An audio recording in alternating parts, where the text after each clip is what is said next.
ሰላም ቤተሰብ እንደምን አላችሁ? ስለ ገጠር መሬት ሕጉ ምን አለ የሚለውን አጠር ባለ መልኩ ከፌዴራል አዋጅ የመሬት አጠቃቀምና አዋጁን እና ሕገ መንግስቱን በተመለከተ እንዲሁም የክልሎች የገጠር መሬት እና አስተዳደር አዋጁን ምን አሉ የሚለውን አጠር ባለ መልኩ መረጃ እንሰጣችኋለሁ። ተከታተሉኝ።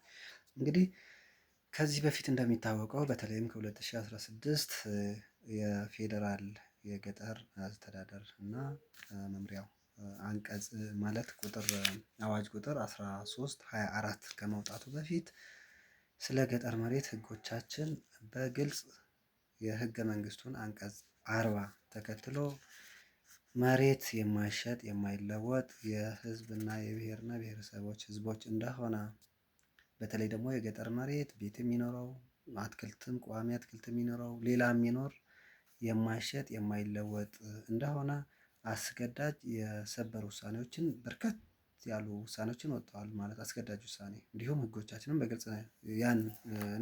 በግልጽ ያ ነው የሚያመለክቱ።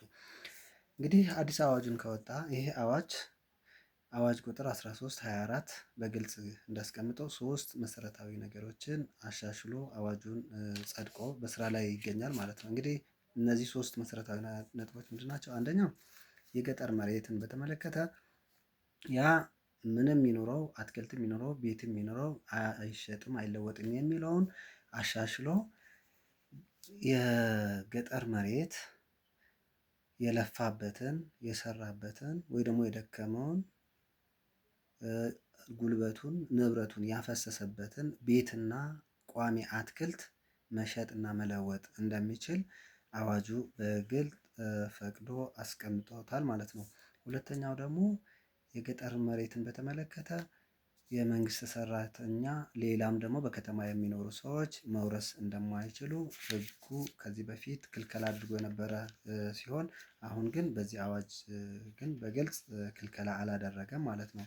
ሌላኛው የፈቀደው ወይ ደግሞ የሶስተኛው አዋጁን አሻሽሎ ያወጣው ስለ ገጠር መሬት በዋስትና አስይዞ መበደርም ሆነ በዋስትና ማስያዝም እንደሚቻል ማለት ነው። ከዚህ በፊት ዋስትና አይፈቅድም። የከተማ ቦታ ሳይት ፕላን ያለው ቤት እንዲሁም ቤት ካልሆነ በስተቀር ባዶ መሬትና ሌላም ለዋስትና ማስያዝ እንደማይፈቀድ ግልጽ ነው። አሁን ግን በዚህ አዋጅ ተሻሽሎ ፈቅዶታል ማለት ነው። ይህ አዋጅ እንግዲህ ለክልሎችም ይህ አዋጅን በሚጣጣምና በሚመስል ወይ ደግሞ እሱን በማይቃረን መልኩ አዋጅ እንዲያወጡ ለክልሎችም ግልጽ የሆነ መምሪያ ሰጥተዋል።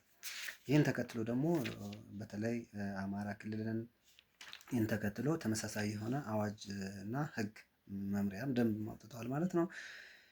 እንግዲህ በጥያቄ መሰረት እንግዲህ ትግራይ ክልልስ ምን ላይ እንዴት ደረሰ ብዙ የሚጠይቁ ነበሩና ምክንያቱም ከፌዴራል